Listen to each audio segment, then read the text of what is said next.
I'm back! It's been so long since I saw all of your beautiful faces. You're probably wondering, what in the world is he on about? Well, in the past couple of months, I've actually been pretty much completely away in order to finish my master's degree.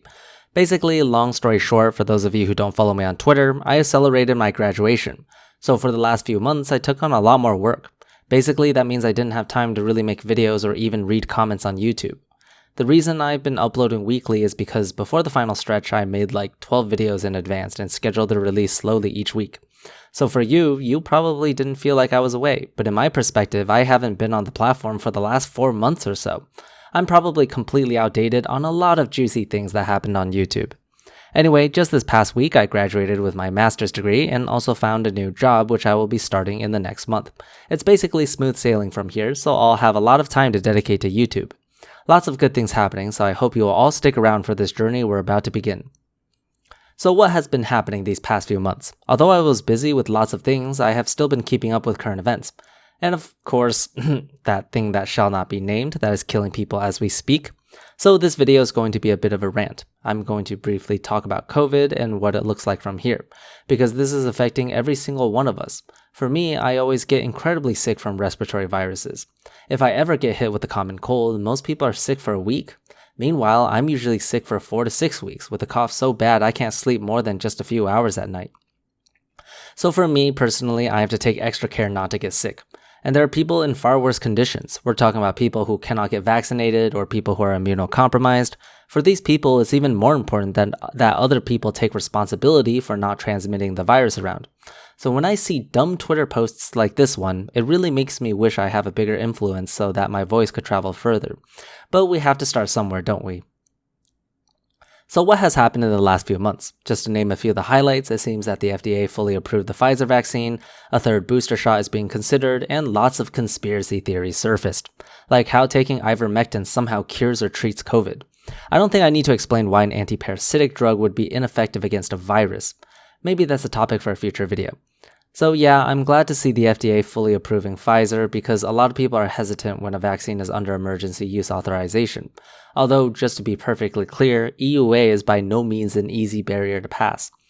That being said, I'm sure the full FDA approval has incentivized many to get their shots. Although I do think the approval took way too long. Yes, the FDA has to rigorously check everything before giving approval, but with so many shots having been administered already, I think we have had enough data a long time ago. This FDA approval also came with a wave of vaccination mandates, especially for companies in regards to their employees, which is good.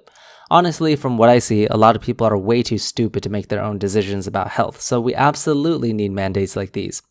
Unsurprisingly, this did cause a wave of panic among conspiracy theories and anti-vaxxers on social media, so it was fun to watch while it lasted. The next major event is the third dose of the Pfizer and Moderna, which I believe is on target from being implemented sometime mid to late September.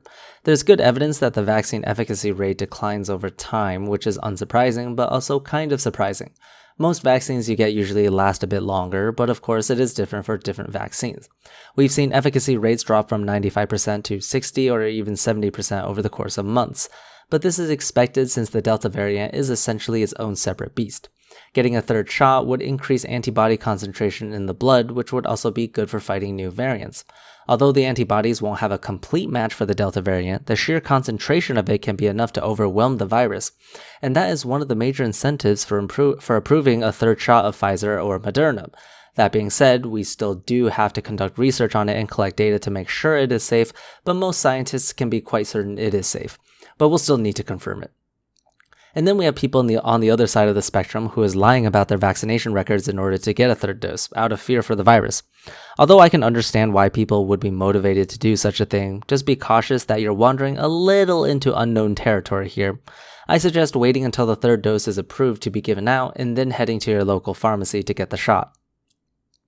Okay, so for the remainder of this video, I want to talk about some misinformation floating around on the internet, specifically the notion that vaccinated people spread the virus just as often as unvaccinated people. I've seen so many tweets about this that it was impossible to correct them all. If you've been on social media at all, you've definitely at least heard about it. A little bit. Oh, the vaccine is a scam. Vaccinated people spread the virus just as easily. Here's the thing, if you don't actually go and read the primary source or find reliable information, then you're likely going to get the wrong idea of the study findings. First of all, this is comparing vaccinated people with breakthrough infections compared to infected unvaccinated people. What that means is that these are vaccinated people who developed symptoms despite being vaccinated. So what does that mean? Well, vaccinated people are much less likely to develop symptoms to begin with. Even if you're exposed, if you're vaccinated, the chances are you won't have a breakthrough infection, which means that the vaccine still plays a major role in reducing viral spread in the population.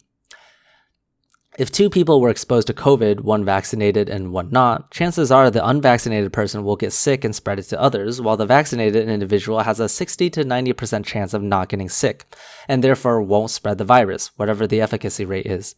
So the point that vaccinated people spread COVID just as easily is completely false. That would only apply if you only look at breakthrough infections only, which is much rarer in vaccinated individuals. So where are we now? With about 120,000 new cases per day, a new variant rampaging everywhere, I think this pandemic is going on far longer than we originally anticipated. Look, the pandemic will only truly end once we get all the variants under control, and to prevent new variants from arising, we need to slow down the spread. The Delta variant was first identified in India during the time when they had uncontrollable infections throughout the country. Because the more people that are infected, the more likely a virus mutates and becomes more potent than the original strain. And in order to fight the spread, we must make sure people social distance, wear masks, and get vaccinated, which is why I am in favor of mandates. That being said, the battle is not only here in the United States. Other countries where COVID is spreading, we need to make sure the people there get vaccinated too. If helping other people isn't enough of an incentive, then consider this selfish motive instead. If people in other countries get infected, it will increase the chances of new variants arising, which will ultimately make its way back to the United States. If we truly want to move on from this pandemic, we need to do more, and we need to take as many measures as possible to prevent infections everywhere else in the world. Nothing about COVID should be a political issue. This is a public health concern that affects every single one of us.